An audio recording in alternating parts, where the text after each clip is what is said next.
My name is Sophia. I was 24 years old when I watched everything I had built for myself become visible to the world, and realized that the people who were supposed to be proud of me were sitting in a hotel pool hundreds of miles away. I didn't scream when they told me. I didn't cry, not right away. I just held the phone against my ear and listened to my mother explain, in her usual calm and certain voice, that they had already made plans, that my sister needed them more, that I would understand. And the worst part, I did understand. I had been understanding my whole life. That was kind of the whole problem. Growing up, I was what my parents called their easy one. The one who didn't cause trouble, didn't demand attention, didn't need to be managed. They said it like it was a compliment. It wasn't. It was permission to forget about me.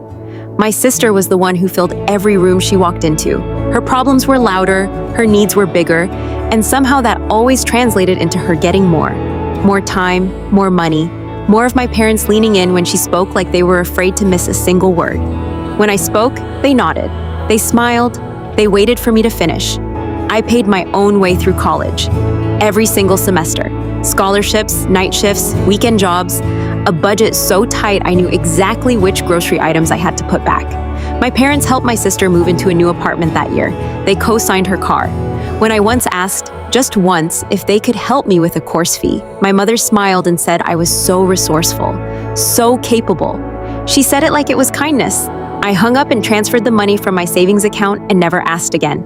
By the time I was finishing my final year, I had stopped expecting them to show up in the ways that mattered.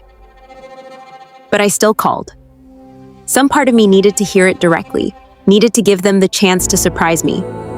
My mother picked up on the second ring. I told her graduation was in 3 weeks. There was a pause, not a long one. And then she said they had already booked a trip with my sister because she was going through something difficult right now and really needed the family around her. My dad got on the line briefly to say he was sure I'd have a great day. Nobody asked what this day meant to me. Nobody asked what I'd been building toward for 4 years.